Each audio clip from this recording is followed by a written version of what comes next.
আসসালামু আলাইকুম রহমতুল্লাহ। আশা করি সকলেই ভালো আছেন। বন্ধুরা, আজকে আপনাদের দেখাবো বৃষ্টির সময়ে পেঁপের চারা কিভাবে লাগাতে হয় এবং আরেকটি পরিচর্যা অবশ্যই বৃষ্টির সময় করতে হবে, সেই পরিচর্যাটিও আপনাদের সঙ্গে শেয়ার করব।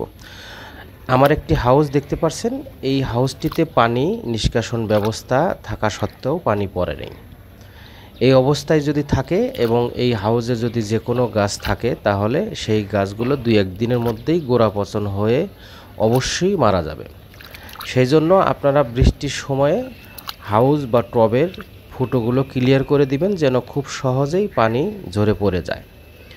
অন্যান্য হাউসগুলোতে আছে, সেগুলো পানি পড়ে গেছে, কিন্তু এই হাউসে পানি পড়ে নেই। তো পানি থাকা অবস্থায় আমি পেঁপে চারা লাগাবো। দেখতে পাচ্ছেন, এই পেঁপে চারাটি আমি একটি ছোট্ট টবে কর্কশিটের পেঁপে চারাটি লাগিয়েছি। এখানে পেঁপে চারা লাগানোর একটি কারণ হলো, পেঁপে চারা সাধারণত দেখা যায় যে বড় হওয়ার পরে, কষ্ট করে বড় করার পরে দেখা গেল সেই পেঁপে গাছটি ছেলে হয়েছে, তখন কেটে দিতে হয় এবং ওই বড় টবে লাগানোর যে সময়টুকু নষ্ট হলো সেটা আসলে খুব দুঃখজনক। তাই আমি ছোট টবে লাগিয়ে আগে দেখি ছেলে না মেয়ে। তো অবশ্যই আমার এই পেঁপে গাছটি মেয়ে হয়েছে, যার দরুনে আমি এখন এই বৃষ্টির সময় এই পেঁপে গাছ লাগাচ্ছি। এই বৃষ্টির সময় পেঁপে গাছটি লাগানোর একটি সুবিধা হলো, মাটিগুলো খুব নরম থাকে, খুব সহজেই গর্ত খুঁড়ে, সেই কর্কশিটে তো জটা বাঁধানো মাটি থাকেই, কোনো রকম শিকড় ক্ষতিগ্রস্ত হয় না, যার দরুন এই বৃষ্টির পানি থাকা অবস্থায় আমি এই পেঁপে চারাটি লাগিয়ে দিলাম। এতে করে একটুও ঝিমাবে না, পেঁপে গাছটি খুব সহজেই ধরে উঠবে এবং খুব দ্রুত বড় হবে।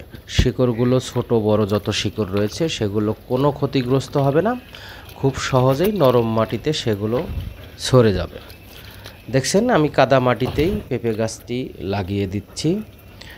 এখন একটি খুঁটি দিব, কারণ এই সময় মাটি খুব নরম থাকে, যার দরুনে কিছু বাতাস হলেই সেই গাছটি হেলে দুলে যেতে পারে এবং লাড়াচাড়া করলে শিকড় ক্ষতিগ্রস্ত হয়। এই পানিগুলো এখন নিষ্কাশনের ব্যবস্থা করতে হবে। যে নিচে দেখতে পাচ্ছেন দুইটি ফুটা রেখেছি, এই ফুটোর একটি ফুটো ক্লিয়ার নাই, সেজন্য আমি চিকন একটি রড দিয়ে আমি সেই ফুটোটি ক্লিয়ার করে দিলাম। এখন খুব সহজে ধীরে ধীরে পানিগুলো পড়ে যাবে। পানির ওয়াটার লেয়ার করা আছে, অর্থাৎ নিচের অংশে প্রায় 7-8 ইঞ্চি পরিমাণ বালু, ছোট ছোট খোয়া এগুলো দেওয়া আছে, যার ধরনে খুব সহজেই পানিগুলো শুষে নিতে পারে এবং পানিগুলো সেকে খুব সহজেই নেমে যায়। ইতিপূর্বে টবের পেঁপের গাছগুলো বিভিন্ন রোগ আক্রান্ত হওয়ায় সেই পেঁপের গাছের উপরিভাগে হঠাৎ পেঁপে ধরা বন্ধ হয়, সেগুলো পরিচর্যা করে এখন মাশাআল্লাহ পেঁপে ধরা শুরু হয়েছে। তো টবের চেয়ে এই হাউজের পেঁপের গাছগুলো সবচেয়ে বড় হয় এবং দীর্ঘ সময় ফলন দেয় এবং গাছগুলো খুব মোটা হয়।